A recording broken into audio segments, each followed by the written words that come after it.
नाही, साधारणपणे सुरुवातीलाच मी म्हटल्याप्रमाणे काही अशा बाबी आहेत जिथे सर्वसाधारण जनतेला त्यांचं हित बघणं ही एक लोकप्रतिनिधी म्हणून किंवा देशाचा प्रतिनिधी म्हणून त्या ठिकाणी जबाबदारी ही असते. आणि जो काही स्लॅब्समध्ये वाढ झालेली आहे, काही तर मूलभूत ज्या गरजा आहेत लोकांच्या, ज्याच्यामध्ये त्यांना रिलीफ देणं गरजेचंच होतं. एक गोष्ट आपण सगळ्यांनी आपल्या सगळ्यांच्या लक्षात असेल की ज्या वेळेला GST लागू झालं 2017-18 मध्ये, त्यावेळेला सुद्धा बऱ्याच जणांनी सकारात्मक स्थानिक शासनाचा पैसा गेला, मात्र स्क्रुटिनी करणारे जे अधिकारी होते त्यांच्यावरती काही कारवाई करण्यात आली? साधारणपणे 28 जून 2024 मध्ये या योजनेची घोषणा झाली आणि ज्या वेळेला या योजनेची घोषणा झाली 1 जुलैपासून त्याचं रजिस्ट्रेशन सुरू झालं. मला आपल्या माध्यमातून नमूद करायचं आहे की आमच्याकडे जे काही रजिस्ट्रेशन ऑक्टोबर महिन्यापर्यंत गेल्या 2024च्या ऑक्टोबर महिन्यापर्यंत जे काही रजिस्ट्रेशन आलेलं होतं, ती संख्या 2,63,00,000पेक्षा जास्तीची होती. आणि आम्ही प्रत्येक विभागाला, कारण महिला व बालविकास विभाग म्हणून आम्हाला कृषी विभाग असेल, आपलं सामाजिक न्याय विभाग असेल, त्याचबरोबर माहिती तंत्रज्ञान विभाग असेल किंवा इतर जे काही विभाग आहेत त्यांचा ॲक्सेस किंवा त्यांचा डेटा ॲक्सेस असण्याचं काही कारण नाही. कारण प्रत्येक विभागाकडे आपापला डेटा असतो आणि इतर विभागांचा जो डेटा असतो तो त्यांना त्यांच्याकडून रिक्वेस्ट करून तो मागवून घ्यावा लागत असतो आणि मग त्या पद्धतीने तो इम्प्लिमेंट करावा लागत असतो. आम्ही साधारणपणे सगळ्याच विभागाकडून, अन्न व नागरी पुरवठा विभागासहित सगळ्या विभागांकडून त्या संदर्भातला डेटा हा मागवण्यात आला. आम्हाला डिसेंबर एंड जानेवारी महिन्यामध्ये कृषी विभागाकडून नमो शेतकरी योजनेचा डेटा मिळाला. त्याच्यामध्ये साधारणपणे आपण जर बघितलं तर सुरुवातीपासूनच लाडकी बहीणचे जे काही निकष आहेत ते त्याच्यामध्ये नमूद करण्यात आलं होतं की आपण एका वेळेला एका शासकीय योजनेचा लाभ घेऊ शकतो ज्याचा लाभ 1500पेक्षा जास्ती असेल, काही 1500पेक्षा कमी असणार नाही.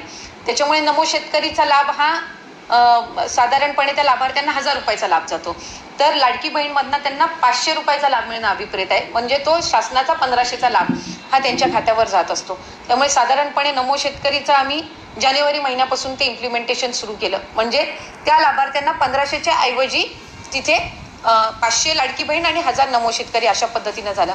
त्याच्यानंतर आम्हाला आणखीन काही विभागाचे त्या ठिकाणी अभिप्राय प्राप्त झाले. आज माहिती व तंत्रज्ञान विभागाने, IT विभागाने जो काही डेटा दिलेला आहे तो साधारणपणे चंक आहे, 26 लाखाचा तो चंक आहे. आता 2,63,00,000 जे काही रजिस्ट्रेशन झालंय याच्यातले साधारणपणे आमच्या छाननीमध्ये जे विभागाने छाननी केली होती सुरुवातीपासून, त्याच्यामधना जो लाभार्थ्यांचा आकडा होता जो 3-4 महिन्यासाठी स्टेबलाइज होता हा 2,47,00,000 होता. याचा अर्थ असा की 2,63,00,000 रजिस्ट्रेशन झालं होतं. आता स्क्रुटिनी जर केली नसती तर 2,47,00,000 वर तो कधी आलाच नसता, तर 2,63,00,000 वरच राहिला असता. त्याच्यामुळे ते साधारणपणे स्क्रुटिनी ही आमच्याकडून चालू होती. प्रत्येक विभागाकडून डेटा यायला हा साधारणपणे 2-4 महिन्याचा कालावधी लागत असतो. 26 लाखाचा जो डेटा आमच्याकडे आत्ता प्राप्त झालेला आहे हा जनरल डेटा आहे. याच्यातले असे काही लाभार्थी असतील जे आमच्या पहिल्या स्क्रुटिनीमध्ये सुद्धा त्या ठिकाणी वगळले गेलेले आहेत. काही लाभार्थी असे त्या ठिकाणी असतील की ज्यांचे त्यावेळेला बँक अकाउंट्स नव्हते म्हणून घरातल्या एका व्यक्तीचं त्यांनी बँक अकाउंट दिलेलं असेल. म्हणजे एखादी महिला जिचं कदाचित त्यावेळेला स्वतंत्र बँक अकाउंट नसेल म्हणून तिने तिच्या पतीचं किंवा घरातला जो काही भाऊ असेल किंवा घरातला पुरुष असेल ज्याचं बँक अकाउंट असेल त्याचे डिटेल दिले असतील. त्यामुळे त्याचं ग्राउंड लेवलची स्क्रुटिनी होणं हे त्या ठिकाणी गरजेचं आहे आणि जे आता सुरू आहे. बऱ्याचशा आमचं साधारणपणे त्या संदर्भातलं एक 35-40% काम झालेलं आहे. आणखीन पुढचं जे 50-60% राहिलेलं आहे ते ह्या 10-15 दिवसात होणं अपेक्षित आहे आणि ते झाल्यानंतर एक्झॅक्टली तो आकडा किती आहे हा त्या ठिकाणी लक्षात येईल. त्याच्यामध्ये सरकारी काही काम करणारे आहेत या संदर्भात तर राज्याने भूमिका घेतलेलीच आहे की त्यांच्याकडनं जो काही लाभ गेलेला आहे तो चलान त्या ठिकाणी हे करून तो ट्रेजरीमध्ये, राज्याच्या तिजोरीमध्ये तो जमा होणार.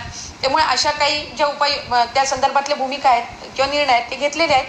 या 26 लाखाच्या संदर्भातली सविस्तर स्क्रुटिनी झाल्यानंतर राज्याचे मुख्यमंत्री आणि दोन्ही उपमुख्यमंत्री मंत्रिमंडळ हे त्या संदर्भातला योग्य तो निर्णय घेईल. राज्याच्या याला लाभ हा देण्यात आलेला नाहीये. आमच्या विभागाच्याच प्रथम स्क्रुटिनीमध्ये जर ते राज्याच्या बाहेर असतील, परप्रांतीय असतील तर त्याच्यामध्ये ते लक्षात आलेलं आहे आणि कदाचित माध्यमांकडनंही 2-4 महिने किंवा 5 महिने विलंबाने ती बातमी आलेली आहे.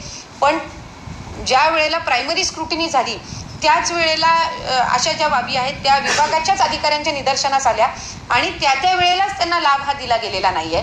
पुरुषांच्या संदर्भातलं मी जे आपल्याला म्हटलं की जो काही 12-14 हजारचा डेटा आलेला आहे, हा डेटा आमच्याकडे आलेला असताना ती लाभार्थी पात्र आहे पण तिचं बँकमध्ये खातं नव्हतं म्हणून तिने घरातल्या पुरुषाचं नाव खातं दिलेलं आहे का, तर त्याचं क्रॉस व्हेरिफिकेशन असेल किंवा प्रत्यक्षामध्ये पुरुषांनीच भरलेला आहे का, तर ह्या सगळ्या ज्या बाबी आहेत या ग्राउंड लेवल स्क्रुटिनी आमच्या अंगणवाडी सेविका, मदतनीस आणि विभागाकडून चालू आहे.